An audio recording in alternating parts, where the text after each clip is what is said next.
Welcome to this pilot episode of CenterView, a first of its kind virtual discussion program of Baltimore's oldest and preeminent business networking and dining clubs, perched atop the Transamerica Tower in Baltimore's Inner Harbor, of course, the Center Club. Our aim is to discuss the dramatic and hopefully at some point, the less dramatic events of our time with a view toward how they might shape the landscape of our future, of our tomorrow. And we'll be bringing those to you each month in this format and with prominent and accomplished Baltimoreans and others from across our region. For those of you who don't know me, I'm your host, Greg Tucker. I'm thrilled to be the host here. My family and I have been residents of Baltimore City since 1997. I'm an independent strategic communications advisor. I work with clients to provide a range of essential communications needs, brand and narrative development, reputation management, and stakeholder engagement. But today, it's my great pleasure to bring you the foremost internationally sought after futurist and Baltimorean, Amy Webb. She and her team advise CEOs of some of the world's largest companies and corporations, as well as three-star generals, admirals, executive government leaders, all about their futures and about what's coming ahead and how can they best prepare and be ready to seize the opportunities or deal with the complexity. So it's Amy's the founder of the Future Today Institute, which is a leading foresight and strategy firm that helps leaders and their organizations, again, prepare for complex futures. She's a visiting fellow at Oxford University's Said School of Business, a non-resident senior fellow in the Atlantic Council's Geotech Center, a fellow in the United States-Japan Leadership Forum, and a foresight fellow in the U.S. Government Accountability Office Center for Strategic Foresight. She was elected a life member to the Council on Foreign Relations. She was a visiting Nieman Fellow at Harvard University and was also a delegate on the former U.S.-Russia Bilateral Presidential Commission. She's a professor of strategic foresight at NYU Stern School of Business. She's also the author of several popular books, including The Big Nine. Here we are in here. See, I've got it, Amy, I promise. And I've read it. How the tech titans and their thinking machines could warp humanity, as well as The Signals Are Talking, Why Today's Fringe is Tomorrow's Mainstream. And Amy, in addition to all that, is a Baltimorean, and we're thrilled. So again, you're the perfect first guest, and thrilled to have you. So welcome, Amy. Great to have you. Thank you so much. It's really great to be here with you, Greg, Yes. and to be with everybody. Yeah, we've got a terrific turnout. I think we've again, it's either a slow Monday evening or they're just. I like to think they're so excited to hear get insights from you. A lot of people don't know. Obviously, what a future, you think about a futurist, it almost sounds like somebody who looks at globes or something, or what is a futurist? What does a futurist do? And so let's frame the discussion right there. Right. What is the strange job title that I have? So I am a quantitative futurist, and just like accounting, which has many different subdisciplines or people who work in different parts of finance or different types of, history or medicine. My area of research similarly has different types of classifications. So I am a quantitative futurist. My job is to model next order outcomes using a broad spectrum of data. So that comes from many different places. I look at weak signals, I look at strong signals, I model longitudinal trends and look at other factors. And the point of this is really not to predict the future. The math doesn't work out. If I was trying to build a statistical model to think about the election, I could probably do that. But when we're thinking about the intersections of all of the different factors that shape the future, there's too many variables. So my job is actually not about predicting the future. It's about reducing uncertainty so that we can seek out risk early and look for early warning systems, mitigate that risk, and come up with solutions. Yeah. Wow. Uncertainty. Well, I don't know that I've ever lived through a more uncertain time than we're living through today. And of course, I'm a communications guy, and I deal with reputation management, crisis, and the best of us create the illusion that we can see around corners. Right. And obviously that's your profession specifically, but you think about time differently than other people. You'd have to think about time differently. Talk about that. How do you, again, we're looking into the next month, the next 2 months, 6 months, what's it going to look like? The kid's going to be able to go back to school. We're going to come to those issues, but how do you look at time? Right. So, you know, when we think about the future, we tend to think in linear terms, which means that we're sort of tricked into believing that if we do A, then B is the outcome, as though it's a linear progression. And in reality, the future is simultaneously 5 seconds from now, 5 days from now, 5 years from now, 500 years from now. And that future resets every second, every microsecond that we're alive. So this is kind of important because it's an acknowledgement that while in the present, we can have as much data as we're ever going to have and make grounded decisions, it doesn't absolve us from going farther out into the future. You know, especially in the business community, there's a reluctance to think beyond a 12-month planning cycle. Mm-hmm. And the problem is that if you're not willing to go out and think concretely, even when you don't have all of the data available, you wind up sort of playing catch up. So the name of the game here is to map the cadence of decision and action to the cadence of uncertainty and signals, which means I spend just as much time looking very far ahead as I do very far behind, and then, you know, sort of meeting in the middle. Right. Well, I guess we were looking back at 1918, or I hope someone was looking back at 1918, perhaps not close enough. Well, actually, I was going to say, so everybody's been referencing the year 1918 a lot because of the Spanish flu and looking for parallels from history in order to interpret using some kind of context where we are going to go from here. A couple of things on that. One, the past does not necessarily predict the future, and of course it wouldn't, because you know, in the year 1918, the world was very different, and so the way that a pandemic spread, the learnings that we had, the way that it shaped the world, it can inform how we think about the future, but we should not treat that as sacrosanct. Because, little known fact, the year before 1918, so 1917, was the year that the first patent for a flying car was filed. I mean, you know, people talk about the future and they always reference the Jetsons. And the flying cars have become kind of a shorthand way of talking about the future, as though it's very current.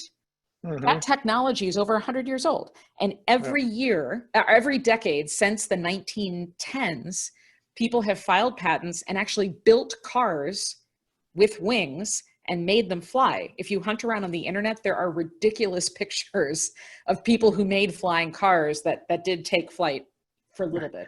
You talk a lot about the signal, missing trends and missing signals, and you've of course written about it extensively. But also there are a lot of experts, very knowledgeable people that miss those signals. They miss those, and obviously the consequences can be rather severe. I think we're seeing, or not. What do they get wrong? What is it that don't believe them? Don't. Yeah. So there's a bunch of things. First of all, most of us are shackled by the squishy computers, the squishy AI inside of our heads. So that is our brains. And unless we work really hard to overcome our cognitive biases, we just miss what's happening around us. So if you're in communications, you tend to pay attention to what's happening in that field.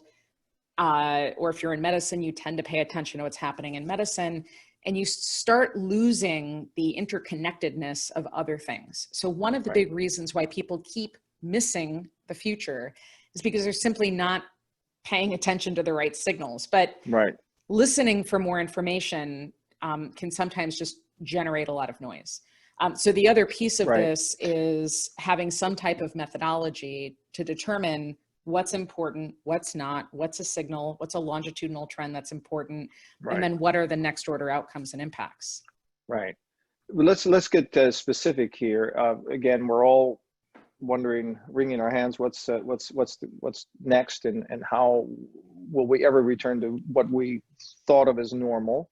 I mean, Mhm. who would have thought that blowing out birthday candles would become something now just unimaginable? Don't blow out the Yeah. candle. Yeah. Yeah.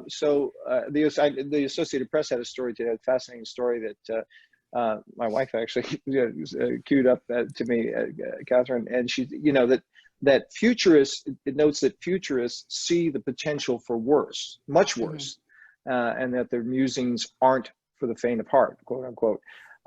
For 18 consecutive weeks now, more than 1 million Americans have sought unemployment benefits. New infections, again, are surging, and we're told we're not even in the second wave. We're still in the first wave. Mhm. So, how do we, are we to take hope? I mean, everybody's imagining a vaccine at the end of the year, early in Mhm. the year. Obviously, that's maybe, right? And then it's the Right. delivery system. What do you think about this current situation? What can you offer us about our current predicament, and Right. any insights? So a couple of things.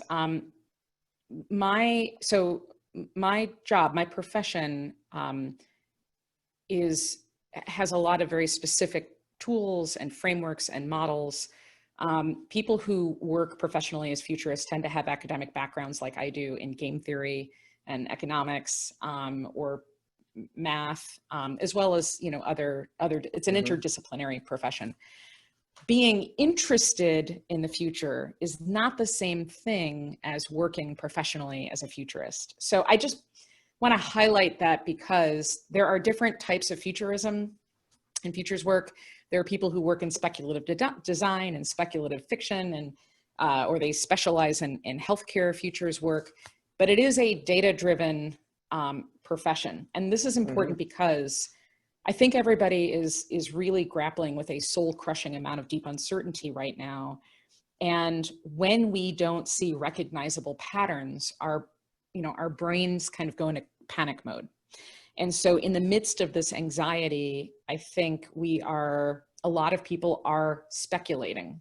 And the people that are talking on television or that you're reading in the news, some of whom are calling themselves futurists, are offering only doomsday scenarios.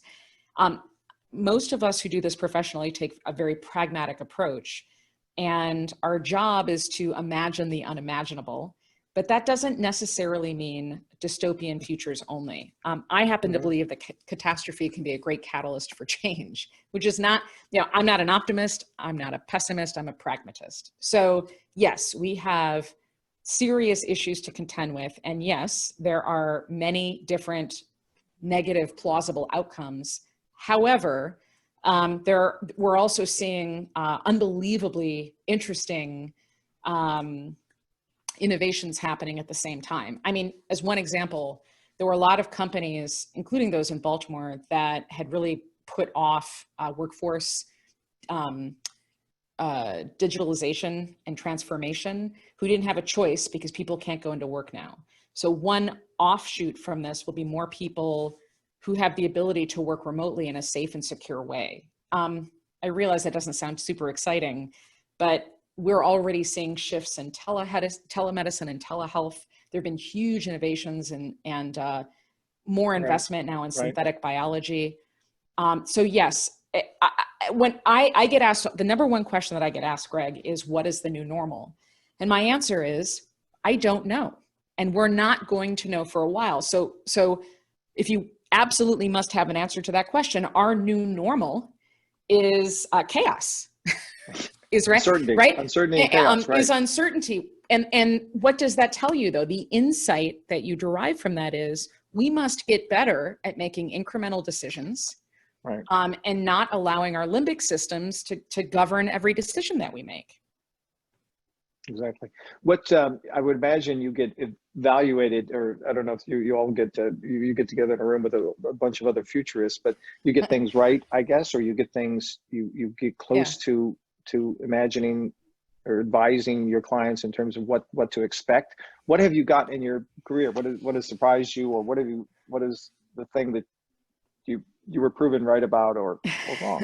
I'll leave it up to you. I would say that almost all of so two things. I can't answer that question because almost all of my work is under NDA. Okay. I can tell you, however, that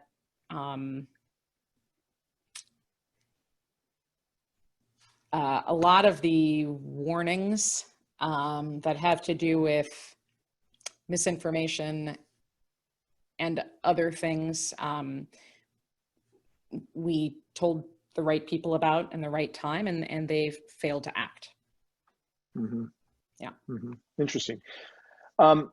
Okay, I won't press you on that. I know that again, a number of people are still joining our CenterView, this first edition of CenterView. So thank you for joining, everyone. I hope that technically speaking, this is working well, and you're all able to hear well and see. I think you can just see us. We're going to come to you momentarily. Amy, you got some interesting. I happen to know that. Well, I should tell our listeners or viewers that you have a terrific TED Talk that you can find on YouTube, or the TED Talk series, because you cracked an algorithm basically on how to meet your match. And you did so wonderfully. He's a terrific guy whom is a great friend as well. You want to tell us a little bit about that? Have you actually watched that? Have you watched it? Yes, I did. I didn't know that. Oh, for sure. I did not know that. So that's actually, so I am not a Baltimorean, I guess. I'm in Baltimore by marriage. I'm from the Midwest. I work in New York City, and I also live there for part of the week under normal circumstances. But I wound up in Baltimore because I had lived in China and in Japan for my 20s. I was moving back to the US, and had a relationship just fizzle in a bad way. And I this is going back several years, but I tried online dating, which on paper made sense. You know, if you're matching two data sets, then there's just a higher statistical probability that you should find the right person for you, and then let chemistry and everything else take over.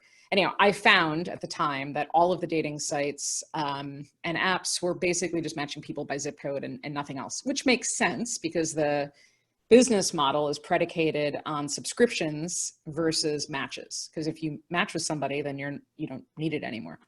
Right. Anyways, the very short version of this story is that I figured that out. I came up with my own criteria and my own algorithm, and reverse engineered one of the dating websites, and made myself very popular on it.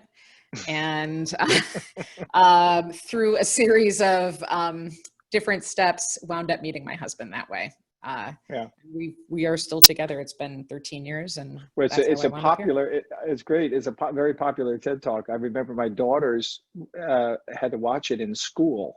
Oh God, They I was used the it in in-flight. class. That Really? whole thing took on a life of its own. I was the in-flight entertainment on Delta flights. Like, it was my face. And in Marriott hotel rooms, which I didn't know until I walked into one, and I'm like, oh. She cracked the algorithm.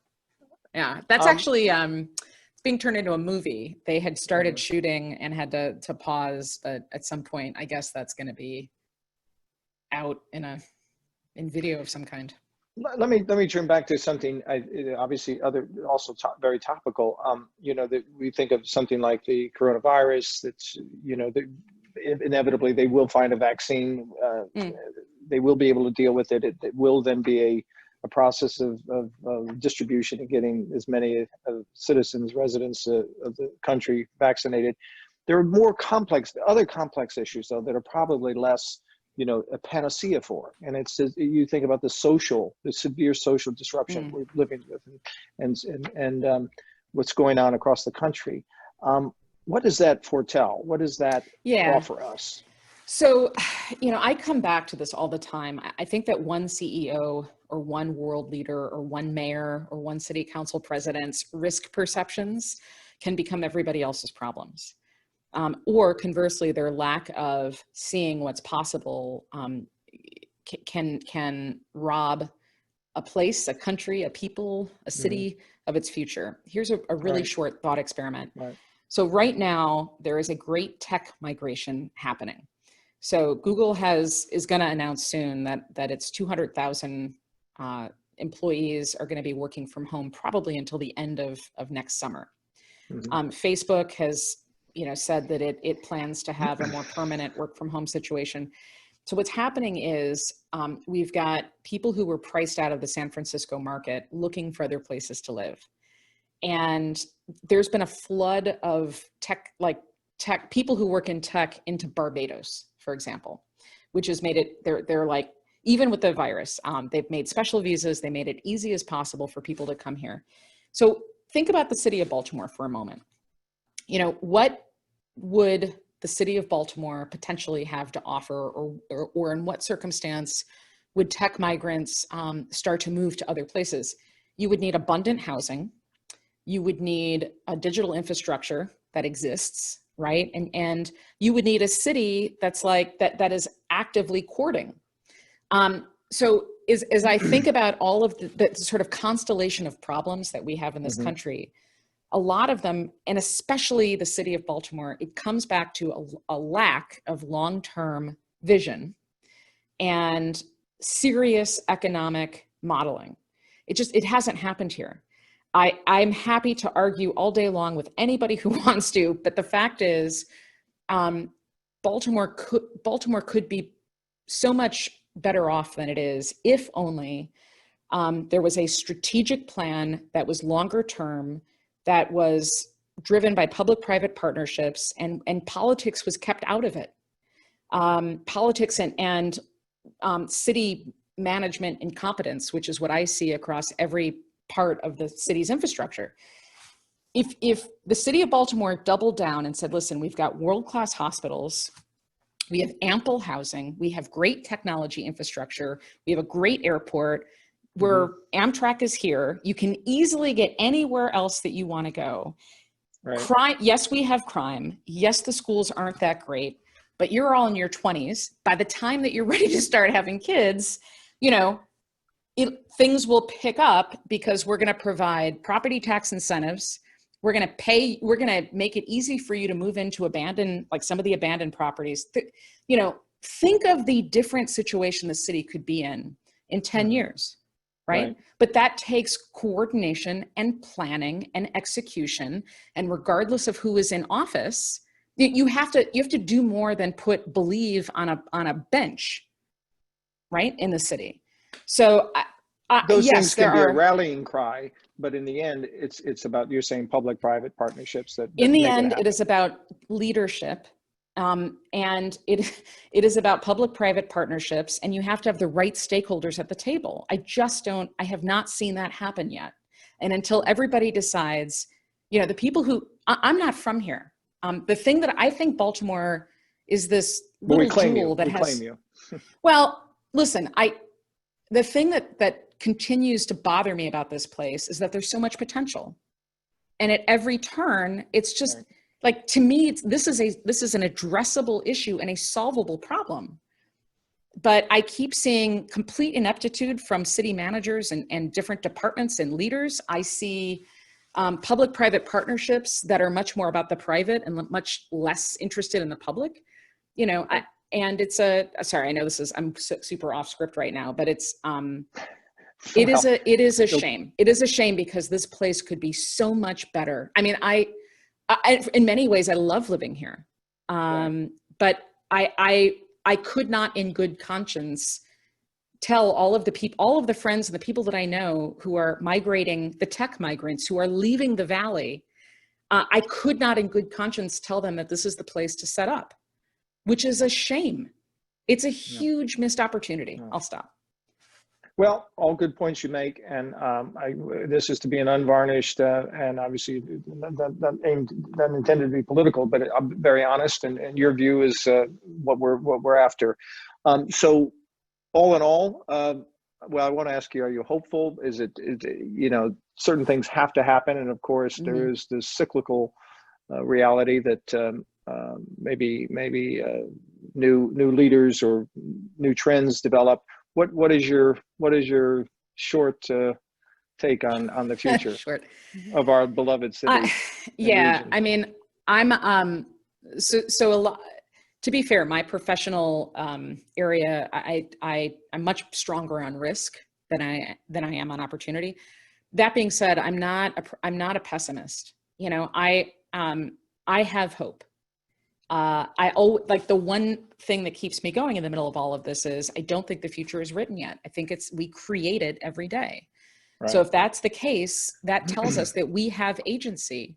And I feel like, man, if people in this city and outside of the city too, but if people in the city decided we see opportunity here, we kind of demand more, right? Then I think something would happen. I think the biggest problem facing not just the people of Baltimore, but people everywhere is complacency. And right. the racial and social injustice uprisings that you've seen, some of the shift in how we're seeing people interact. I think it has to do with trying to close the gap between complacency and a better tomorrow. Excellent points. Yep. Well, we're seeing a number of comments, and quite a number of people agree with you. So thank you for sharing that. I know that we got to know each other, of course, through the Baltimore Symphony. We were both on the board together for a time, and you got a full scholarship to a music conservatory, and somehow your life, parted and went. I don't know. It was diverged. That much of a mystery. I got recruited when I was a freshman. And I grew up in a very, very working class family. So if I was going to go to college, that was my ticket in. So I knew where I was going when I was a freshman. I knew where I wanted to go to college, and that was not going to happen. So I dropped out, stayed in school. I dropped out of the conservatory and just transferred over and switched over to econ and game theory, and that was that. But I still have it. I was a technically good player. So you're an amazing pianist, and you can. I mean, you're good. I didn't set you up. No, you didn't. But the difference between you and me is that you're both technically proficient and musical.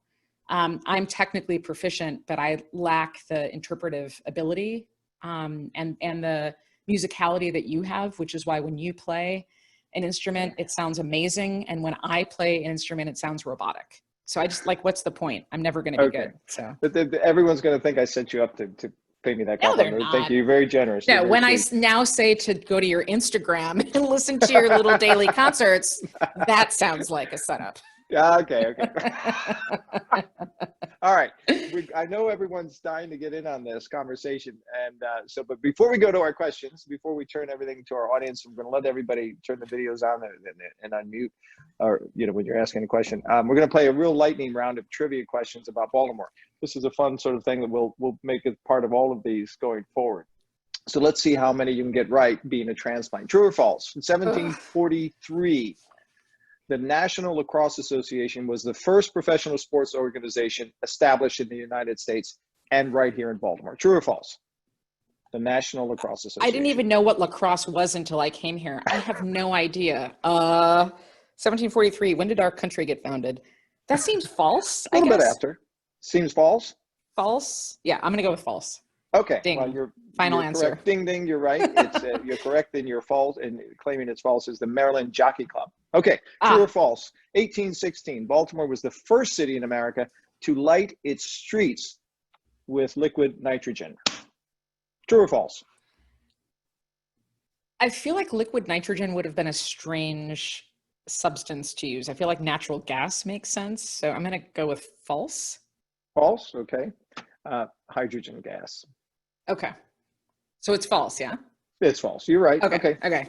True or false? Frank Robinson, a Baltimore Oriole for a time, held the distinction of being named most valuable player for both the American and National Leagues. Yes, this one I know. This one is true. I grew up in a baseball household, although we National League Cubs, not the American League. I'm air quoting Orioles. So. Okay, you're batting 1,000. Yeah. True or false? The Baltimore Symphony Orchestra was the only American orchestra to tour internationally soon after the fateful September 11 tragedies, and did so by chartering a private jet to take the musicians and their instruments. Yeah, that one's true, and I think that was, again, that's a great example of Baltimore like getting it together and doing something amazing. So right. Yeah. I was privileged to be on that tour. I worked for the Baltimore Symphony at that time, and it was just a thrilling. I mean, the musicians were cheered, and just, I mean, it was such an emotional thing. And the first place we went was the UK, and it was really something spectacular. It was epic, defining. So, well done, Amy. You did very well. You got them all right. Thank you. What's my prize? Surprise. Yeah. Well, drinks. My prize is I get to continue sitting in my house for the next question mark time under quarantine. I know this is a Center Club event, but I promise it's iced tea. Okay, it's time to hear from our live virtual audience. So we want you to join now. We're going to, I guess, enable you to turn your video on, turn your audio on. Though we ask you to stay muted unless you have you're going to ask a question. And we're going to figure this out. Now, bear with us, everyone, because we're learning how to do this. And so if there's a glitch or a little clumsiness, we'll get it right eventually. Oh, there they are. Look at all those happy faces joining us. Wow. Okay. Thank you all. Okay. Keep. Amy, you tell me when we're ready to go. I see. Yeah, I would say everybody should probably just unmute themselves when they're ready to talk. You could ask a question, offer a comment. I think whatever, right, Greg? I'm going to try to moderate this just so it's we can hear from as many as we can during the time we have left. So I'm going to just solicit the first question. So just speak up and give me your name, identify yourself, and then I'll try to. I'm managing this screen here. I see you all, many of you anyway. So who has the first question for Amy? You have to remember, you have to unmute your microphones. Okay. I'm looking here.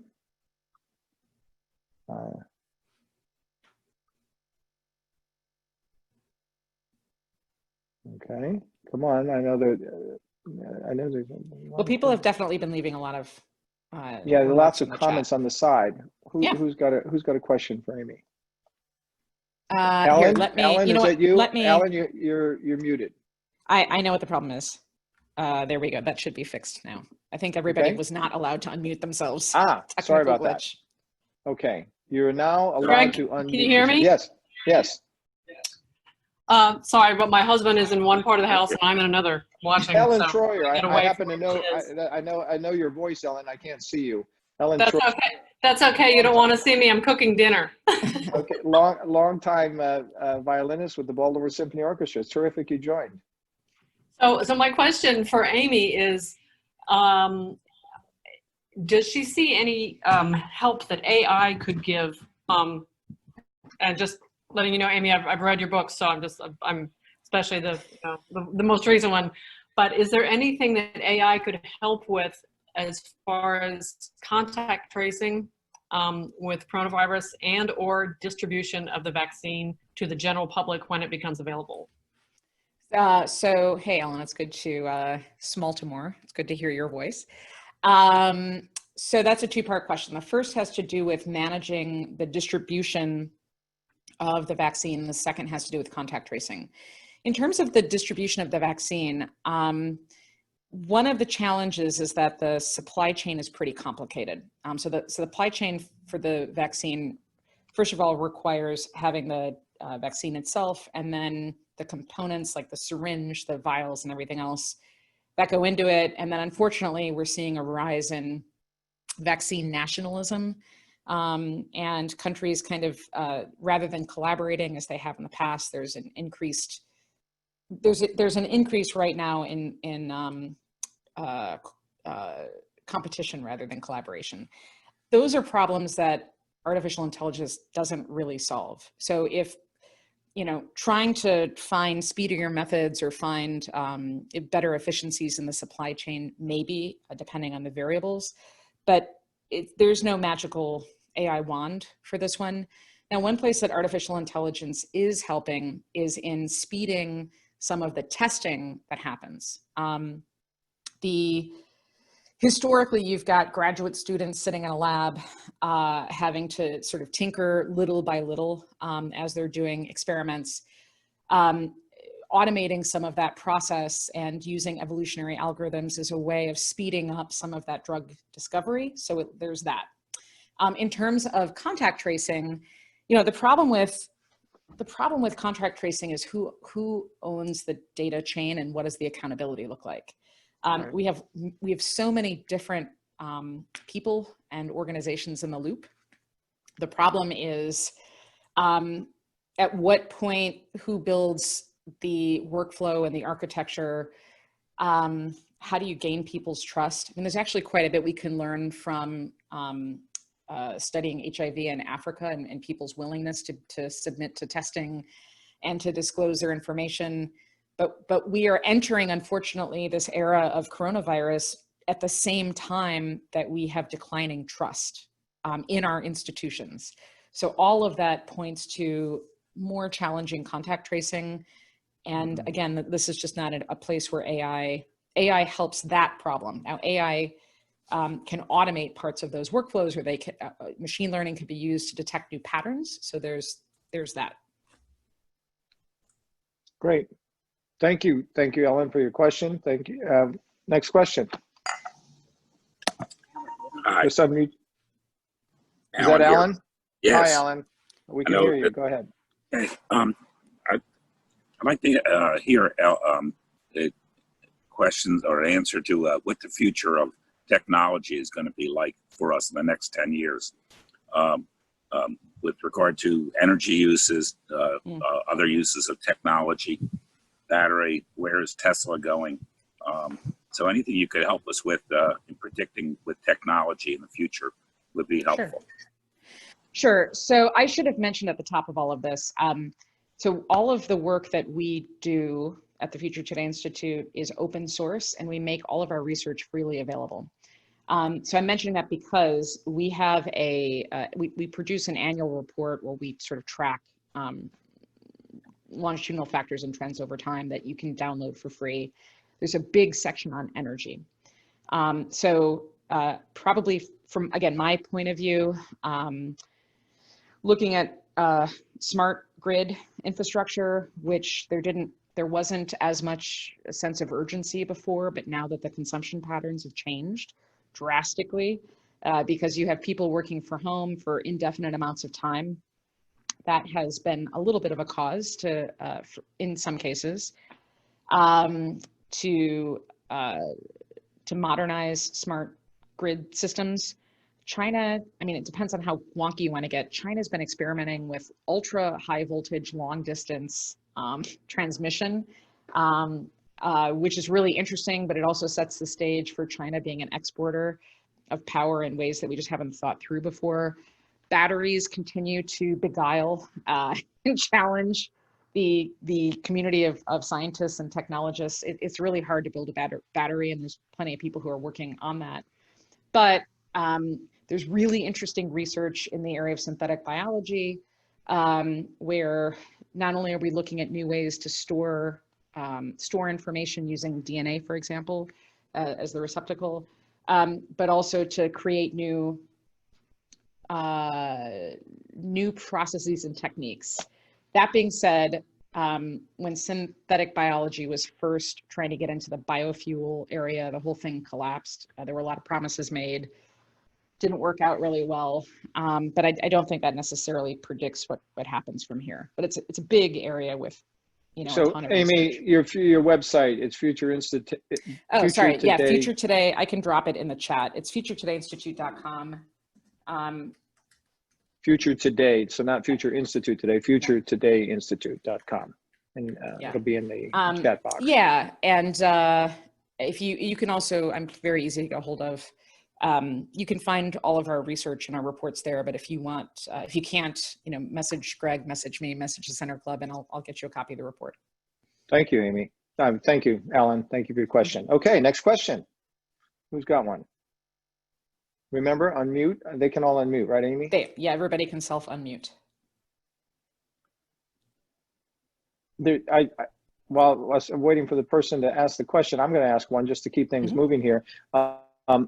Somebody asks, you know, in the post-pandemic world, whenever that occurs, and for however long it lasts, how likely, more or less likely, will it be that the government will track and collect personal data? Because obviously we're giving a lot of data in the testing, and what happens to it all? I know there's a lot of concern with privacy. Right. So I think one of the unfortunate aftershocks of our COVID-19 era is going to be persistent biometric surveillance. You know, on the one hand, we have shifted to more quickly, we've loosened some regulations. So telehealth is now a thing, and it wasn't a thing before.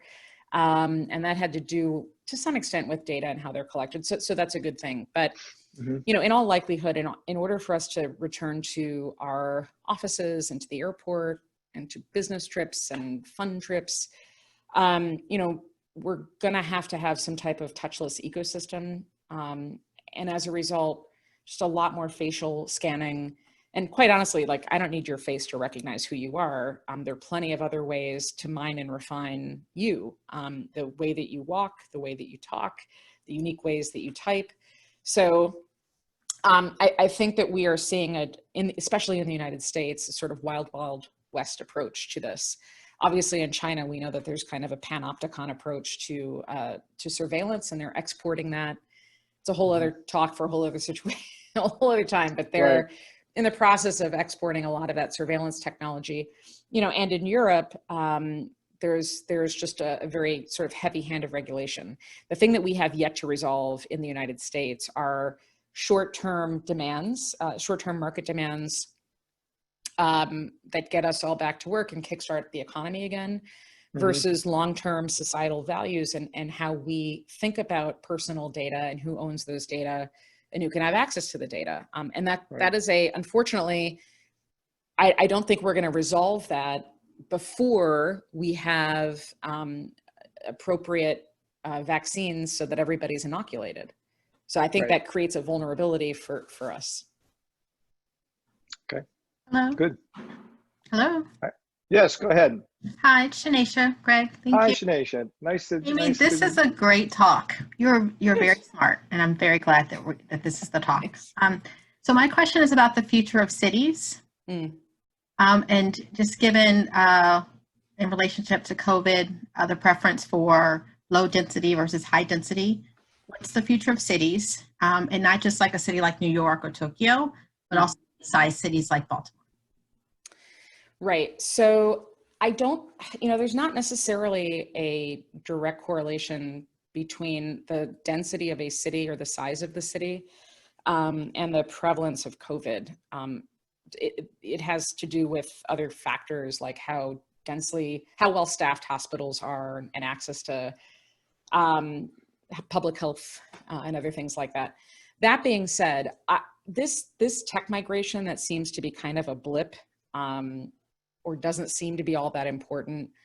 I am watching companies see, I don't know. I don't know if part of this is cost efficient. Real estate is very expensive. And so if you have an opportunity to maintain your productivity, but have fewer people need a physical space that you have to pay rent on, it strikes me that the prudent business decision would be to have more people working from home. And that potentially creates vulnerabilities in your IT infrastructure later on, among other things. But if that's the case, and at the moment, nobody's complaining about workforce culture diminishing, then I don't see how we don't see a migration outside of New York City and the Valley. I have a friend who works in the city, for the city in New York. New York City has 1 million fewer people living in it since the advent of the virus. Where has everybody else gone? So if it's the case that we have people moving outside of densely populated cities where you have problems like the rent's very expensive, you have diminished city services, there's too many people, where else are they going to go? And if they don't yet have kids, then they could really go anywhere, which is why we're seeing the Caribbean is flooded with tech migrants and other idyllic settings around the United States and elsewhere. So the question is, what's the long-term impact? you know, to me, the long-term impact looks like Austin, Texas. So the city of Austin 25, 30 years ago looked nothing like it does right now. You know, it had a music scene, it had barbecue, it had the beginnings of South by Southwest, which is a pretty big festival that draws a lot of people in. And it just saw this unprecedented growth over a 2-decade span. And the city did not do the requisite. So again, like you have this flood of people, you have the establishment of a brand new creative community where you now have hubs for IBM and other, you know, Fortune 500s. The city didn't do an effective job planning. Again, I come back to the city of Baltimore. Isn't this, and aren't we potentially staring at an opportunity in the middle of this crisis? And if that's the case, why wouldn't we do something to leverage that? And it's not just Baltimore, any other smaller, you know, smaller city, you would have to have certain criteria met. You have to have, you know, you have to have decent connectivity. You have to have, you know, available housing. I mean, you have to have stuff. I think it'd be hard to go to a place where some of those conveniences don't exist. However, doesn't this start to, so if you combine the tech migration because of the virus and what we know to be true of climate change and extreme weather events, don't we start to see people shifting away from the areas that have been popular and into new population centers? I mean, I could go on and on about this. There are other technological factors that are enabling, including omnidirectional elevators and new building materials that will shift the way that physical buildings and structures are built. I think that we're at the beginning of a transition. And once we have fully autonomous vehicles, which are also being, the adoption rate in the regulatory environment is accelerating also because of the virus, not so that people can drive around on their own, but because we need delivery drones in the air and on the ground to help get medicines to people who need them. Right. I think we are potentially looking at a very different distribution of our population, and it's not necessarily a bad thing over the next couple of decades, but there will be winners and losers. The losers will be those cities or tiny towns that refused to see what was happening. The winners will be those who took the longer term view and planned. Right, excellent point. I mean, well, those self-driving vehicles can't come fast enough. I have a new driver, 17-year-old driver. So, but Amy, so far so good. Next question. Oh, Greg, this is Fran Quintino. Fran? Yeah, it's just speak up a little bit. Great. I'm Betty's husband actually, but I'm on her Wii doll in here. Oh, I wanted to ask Amy. Is anybody building models as to the economic impact that this shift of working at home? And I think it's really here to stay. There are lots of big companies. I mean, I know that complete audits of multinational corporations are being done from people's homes, where just a year ago, it would be unthought of. So what I see happening is we're going to have buildings that won't need or won't have as many tenants. We're going to see all the support infrastructure in the city, like restaurants and just a myriad of other businesses that won't be needed because the buildings won't be populated. Right. So somebody ought to be doing some hurry up math. Now, I'm not sure it's a zero-sum game, but all of that's got to be gone somewhere else. I mean, maybe people will be spending more time with their kids and buying things like babysitters, self-education.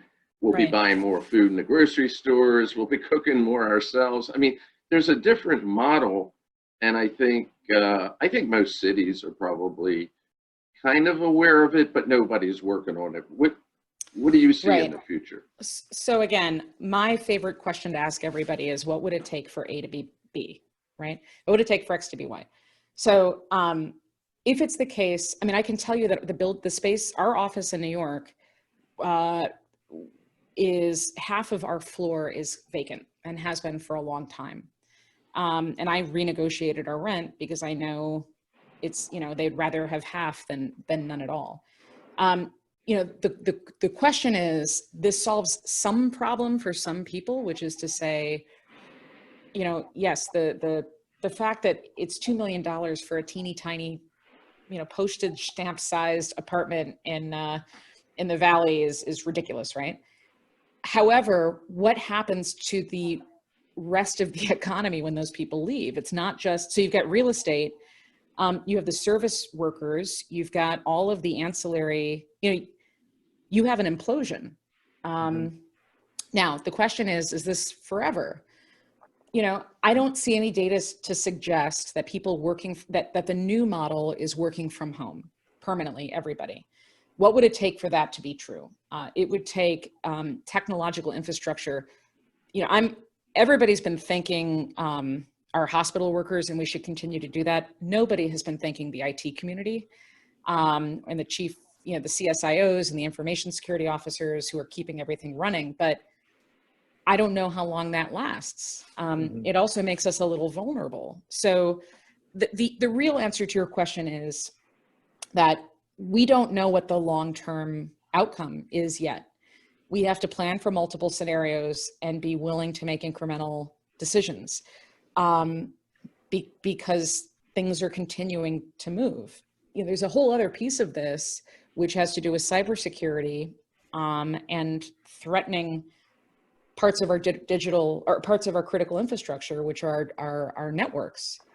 Right. And with all of this movement around, again, it creates some potential security problems. So, I mean, it would be nice to see more, again, but here's what's so interesting. If you were to go back in time, 10 years, everybody would have said Americans will continue to live on the coast, and that's that. And I would have said, what would it take for that to be an absolute? We don't know that. Better to plan. So. Good, thank you. We have a question here. Willie? Yes. Willie Moore? Yes, Go ahead, thank Willie. you.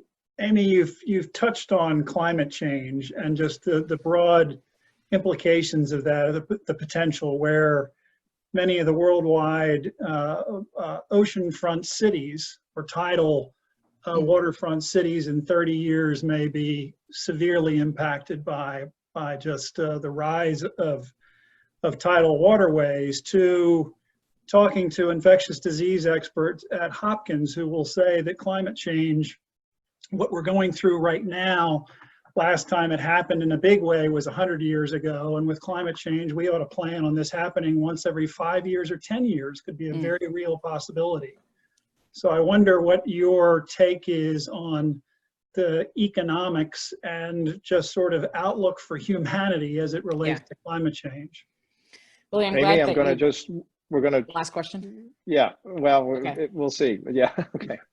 All right, just very briefly, we can't want the world to be a better place. That's not enough. Like, I think people acknowledge that there's more energy in the atmosphere, and therefore we have more extreme weather events. The city of New York was just reclassified as a subtropical climate because it's now met the criteria for that. I think the only way we gain traction is by describing impact in economic terms. And I, more often than not, do not believe that regulation is the best way forward. When you're going after people and companies in a punitive way, they tend to fight back. If you can present the problem as a solution where there's a way for everybody to, you know, maybe there's some short-term loss, but there's longer-term economic gain, then I think you get to a more reasonable set of answers. I go to the World Economic Forum in Davos every year, and climate is always a topic of conversation. My observation is that the people who matter tend to listen more when you can explain it in strategic or economic terms. So I think the climate crisis is real. We're going to have more than global pandemics to contend with. We could have a whole conversation about the supply chain and how bad weather impacts supply chain issues. But ultimately, nobody's going to make any decisions until we can prove reasonable economic impacts. And also figure out a way for shareholders to win, the planet to win, everyday people to win. I mean, we have to just get much more sophisticated in our in the methods that we're using to solve these problems and to address them. Excellent. Well, I'm mindful of the time. I could keep going on and here for another hour with you for sure. We're going to have you back, though. You will forever have the distinction as the very first guest of CenterView. Again, this very new series that will now be available. We're going to make it available on video, so we'll create an archive. We aim to also make this a podcast. Amy, you're the best. Very engaging and interesting. And if we ever get together in person again, we'll do something at the Center Club in person and That sounds a good. discussion, which was really the way this started. And then, of course, our situation turned us into innovators, and we thought of this. So thank you again, Amy. Thanks for everyone for joining. Again, we want your suggestions about future guests, and as well as your good ideas about how we can make this even more interesting, about some guests and critique and compliments. Send to centerclub@centerclub.org. Centerclub@centerclub.org. Again, Amy's website is futuretodayinstitute.com. Thanks, everyone. That's all I can say. It's been a terrific turnout, a lot of good discussion, much more to think about and discuss in the future. Stay cool. Thanks again.